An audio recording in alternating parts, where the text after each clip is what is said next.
काशीनगर नामक एक छोटे से गांव में सुनीता और बलराम नामक पति पत्नी अपने 2 बच्चों मुन्नी और बबलू के साथ एक छोटे से घर में रहते थे।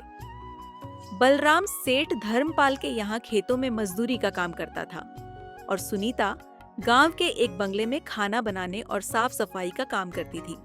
दोनों पति पत्नी खूब मेहनत और मशक्कत करके अपने और अपने बच्चों का पेट भरते थे। यूं तो हमेशा ही गर्मी के समय तापमान 40 डिग्री तक चला जाता था, लेकिन इस साल तापमान बहुत ज्यादा बढ़ गया था, जिस वजह से काशीनगर गांव के लोग बहुत ज्यादा परेशान थे। दिन हो या रात, लोग गर्मी से बेहाल थे। इस साल तो बहुत ज्यादा गर्मी पड़ रही है। इतनी कड़ी धूप में काम करना बहुत मुश्किल हो गया है। घर से निकलते ही पसीना बारिश की तरह टपकने लगता है। इतनी भारी गर्मी में तो काम पर भी जाने का मन नहीं करता। आप सही कह रहे हैं, ना जाने इस साल की गर्मी कैसे कटेगी। चलो अच्छा, मैं काम पर जाता हूँ, वरना सेठ गुस्सा करेंगे। बलराम मजदूरी पर चला जाता है। मुन्नी और बबलू एक सरकारी स्कूल में पढ़ते थे। सुनीता मुन्नी और बबलू को स्कूल छोड़कर काम पर चली जाती है। उस बंगले में मालकिन कविता और मालिक हरिदास अपने बेटे राहुल के साथ रहते थे। अरे सुनीता, आ गई तुम। अब चल, जल्दी से सारे काम निपटा लो। तुम्हें पता है ना, आज राहुल की बर्थडे पार्टी है, तो सारे काम 4 बजे से पहले ही हो जाने चाहिए। और हाँ, इसके बाद तुम घर सजाने में भी मेरी मदद करोगी। ठीक है मालकिन, मैं पहले जाकर घर के सारे काम निपटा लेती हूँ। इसके बाद घर को सजाने में मैं आपकी मदद करूँगी। ऐसे सुनीता घर के सारे काम करने के बाद कविता के घर को सजाने में मदद करती है। कविता और सुनीता मिलकर पूरे घर को अच्छी तरह से सजा देते हैं। अच्छा मालकिन, मैंने घर के सारे काम निपटा दिए हैं और पार्टी की सारी तैयारी भी हो गई है, तो अब मैं घर जाती हूँ। हाँ ठीक है, लेकिन पता है ना तुम्हें, आज राहुल की बर्थडे पार्टी है, तो तुम शाम को 7 बजे अपने बच्चों के साथ पार्टी में आ जाना। और हाँ, मुझे तुम्हारी थोड़ी मदद की भी जरूरत होगी। ठीक है मालकिन, मैं शाम के समय बच्चों के साथ यहाँ आ जाऊंगी। ऐसा कहकर सुनीता घर चली जाती है और दोनों बच्चों को तैयार करके शाम को 7 बजे पार्टी में जाती है। पार्टी बहुत ही शानदार होती है। सुनीता के बच्चे इतना बड़ा घर देखकर कहते हैं, अरे यार, ये घर कितना बड़ा है और कितना सुंदर है। बाहर कितनी गर्मी है, फिर भी इनके घर के अंदर कितना ठंडा लग रहा है। माँ, हम भी कभी ऐसे घर में रहेंगे।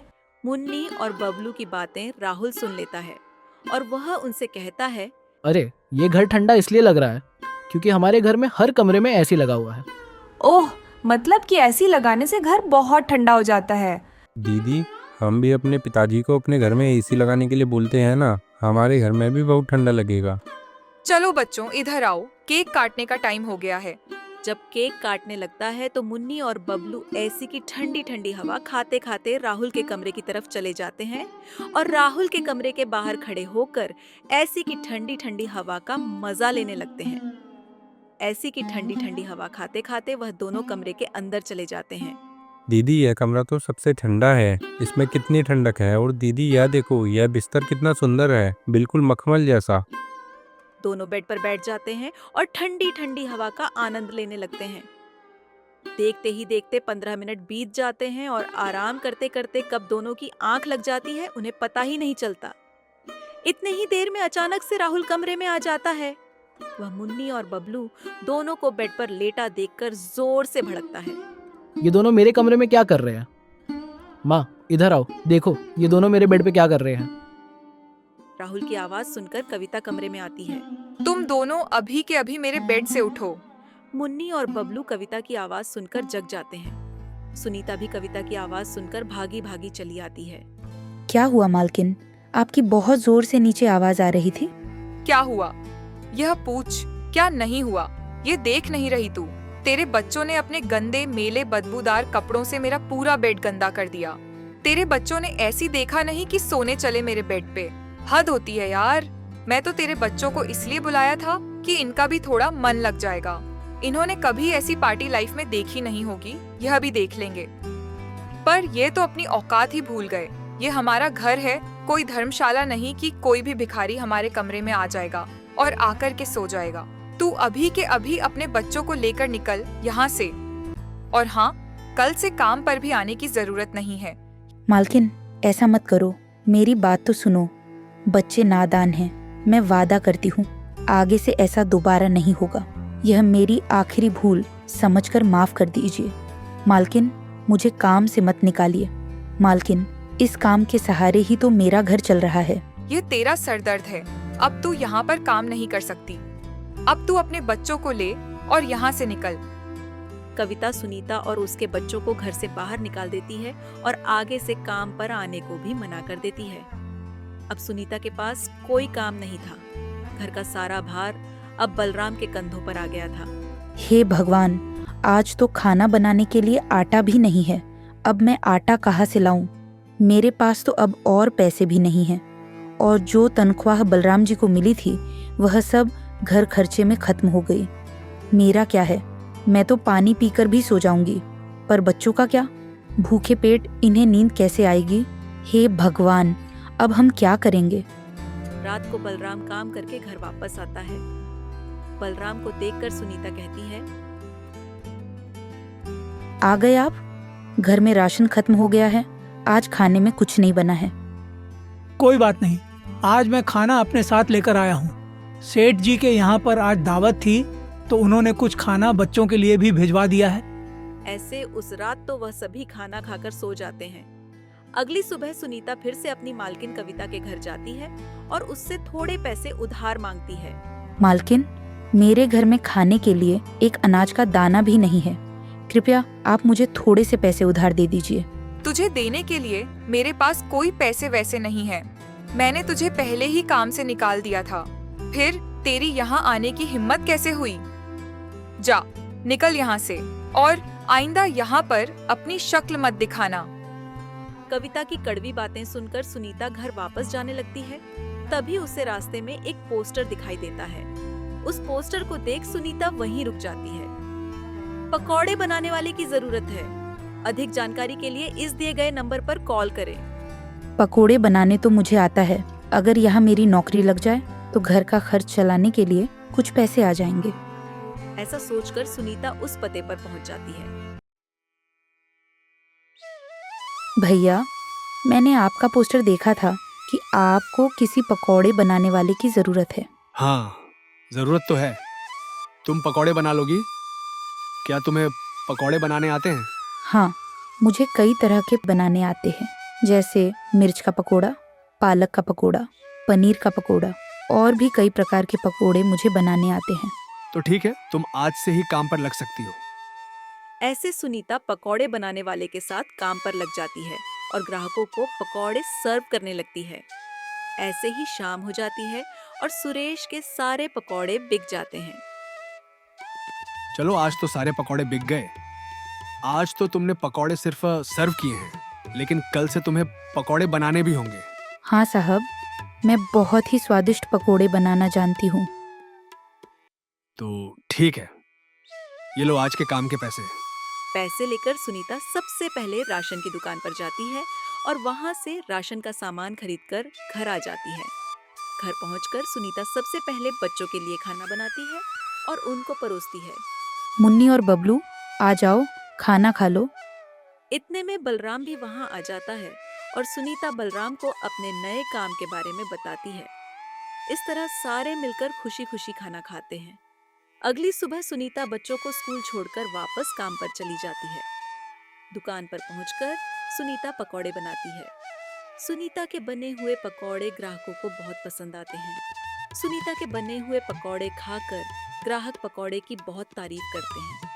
उन्हें आज के बनाए हुए पकौड़े कल से भी ज्यादा अच्छे लगे। सुरेश भाई, तुम्हारे आज के पकोड़े का तो कोई जवाब ही नहीं। इससे स्वादिष्ट पकोड़े मैंने आज से पहले कभी नहीं खाए इस होटल में।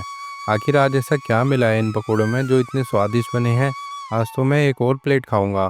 मेरे लिए एक एक्स्ट्रा प्लेट पकोड़े लगा दो। ऐसे सुरेश अपने ग्राहकों के मुंह से पकौड़े की तारीफ को सुनकर सुनीता से कहता है, सुनीता, तुम्हारे हाथ में तो जादू है। तुम्हारे हाथों के बने पकौड़े खाकर ग्राहक एक एक एक्स्ट्रा प्लेट पकौड़े खा रहे हैं। तुमने तो कमाल ही कर दी। आखिर ऐसा क्या मिलाया है इन पकौड़ों में जो ग्राहक इतनी तारीफ कर रहे हैं? साहब जी, कुछ खास नहीं मिलाया है, बस थोड़े से नमक मिर्च मसाले बराबर मात्रा में डाले हैं। बस ऐसे सुरेश के आज के पकौड़े बहुत जल्द ही खत्म हो जाते हैं। आज तो पकौड़े बहुत जल्द ही खत्म हो गए। कल से हमें और ज्यादा से ज्यादा पकौड़े बनाने होंगे। और हाँ, अब हमारी पकौड़े की बिक्री और ज्यादा अच्छी होने लगी है, इसीलिए कल मैं दुकान में एसी लगवा रहा हूँ। इससे ग्राहक भी एसी की ठंडी ठंडी हवा में पकौड़े का मजा लेंगे और हमारे पकौड़े की सेल और ज्यादा बढ़ेगी। तुम क्या कहती हो? साहब, विचार तो बहुत अच्छा है। अगले दिन सुरेश अपनी दुकान में एसी लगवा लेता है और जैसा उसने सोचा था वैसा ही हुआ। एसी लगने के बाद सुरेश की दुकान पर ग्राहकों की संख्या बढ़ जाती है। ग्राहक ठंडी ठंडी हवा में बैठकर पकौड़े खाने का आनंद उठाते हैं। ऐसे सुरेश के आज भी सारे पकौड़े बहुत जल्द ही बिक जाते हैं। शाम के समय जब सुनीता घर वापस आती है और वह बबलू और मुन्नी को आपस में बातें करते हुए सुनती है। दीदी, उस दिन पार्टी में कितना मजा आ रहा था ना। कहाँ हम उस दिन एसी की ठंडी ठंडी हवा खा रहे थे और कहाँ आज हम इतनी गर्मी में बैठे हैं। काश हमारे घर में भी ऐसी होती तो हम भी अभी ऐसी की ठंडी ठंडी हवा खा रहे होते। इतने में सुनीता अंदर आ जाती है। अरे बबलू और मुन्नी, तुम दोनों क्या कर रहे हो? क्या तुम दोनों ने अपने स्कूल का होमवर्क किया? चलो जल्दी से अपना अपना होमवर्क कर लो, मैं खाना बनाने जा रही हूँ। इसके बाद खाना खाकर जल्दी सो जाना, कल तुम्हें सुबह उठकर स्कूल भी तो जाना है ना। ठीक है माँ, हम स्कूल का काम करके आते हैं। ऐसे दिन बीतते जाते हैं और सुनीता के हालात पहले से ठीक होते जाते हैं। ऐसे ही एक दिन सुबह सुनीता काम पर जा रही होती है, तभी उससे कबाड़ी की एक दुकान दिखती है। उस दुकान पर कई सारे सामान थे, जैसे कूलर, पंखा, फ्रिज, एसी इत्यादि। सुनीता का ध्यान उस दुकान में रखे पुराने एसी की तरफ जाता है। वह उसे बहुत पसंद आता है। वह उसे दुकानदार से बोलती है, भैया, यह एसी का क्या दाम है? ये सेकंड हैंड एसी मात्र 10,000 रुपए की है। भैया, यह एसी मुझे चाहिए। 10,000, यह तो बहुत ज्यादा है। नई एसी खरीदने पर 30,000 से कम की नहीं आएगी। अच्छा ठीक है, पर यह सही से तो चलती है ना? यह एसी बिल्कुल सही से चलती है। अगर 6 महीने से पहले यह एसी बंद हो जाती है तो इसकी सारी रिपेयरिंग की सर्विस बिल्कुल फ्री होगी। ठीक है, लेकिन इसका सही सही दाम लगाओ। मैं इसके 8,000 दूंगी। अगर तुम्हें देनी है तो मुझे यह एसी 8,000 में दे दो।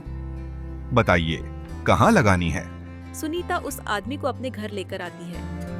वह आदमी सुनीता के घर पहुंचकर एसी को लगा देता है। एसी चालू करते ही ठंडी ठंडी हवा घर में फैलने लगती है। बच्चे भी इस ठंडी ठंडी हवा का मजा उठाते हैं। वाह दीदी, क्या मजा आ रहा है। एसी की ठंडी ठंडी हवा, ऐसा लग रहा है जैसे बर्फ की चादर ओढ़ ली है। हमें इतनी कड़ी गर्मी में ये ठंडी ठंडी हवा बर्फ की चादर जैसी लग रही है। माँ, अब हम भी ठंडी ठंडी हवा में बैठकर पकोड़े खा सकते हैं। हाँ, अब हम भी ठंडी ठंडी हवा में बैठकर पकौड़े खा सकते हैं। घर में एसी के लगते ही बच्चे बहुत खुश हो जाते हैं। बलराम भी घर पर आ जाता है। ओह, आखिर तुमने बच्चों की इच्छा पूरी कर ही दी। कैसे ना करती भला, बच्चे तो आखिर मेरी जान है। इनसे बढ़कर मेरे लिए कुछ भी नहीं। एसी लग जाने की वजह से बच्चे बहुत खुश होते हैं और सुनीता की कमाई भी अच्छी होने लगती है। सुनीता के बनाए हुए पकौड़े की वजह से सुरेश की दुकान पर ग्राहकों की भीड़ लगी रहती थी। इससे सुरेश खुश होकर सुनीता की तनख्वाह बढ़ा देता है। थोड़े दिन बाद बलराम भी सेठ धर्मपाल के यहाँ मजदूरी छोड़कर सुनीता के साथ पकौड़े बनाने लगता है। दोनों को सुरेश काफी अच्छी सैलरी देता था, जिससे उनका घर खर्च काफी आसानी से चल जाता था। बच्चे पूरी गर्मी एसी की ठंडी ठंडी हवा में गुजरते हैं और इस तरह वे अपना जीवन खुशी खुशी जीने लगते हैं।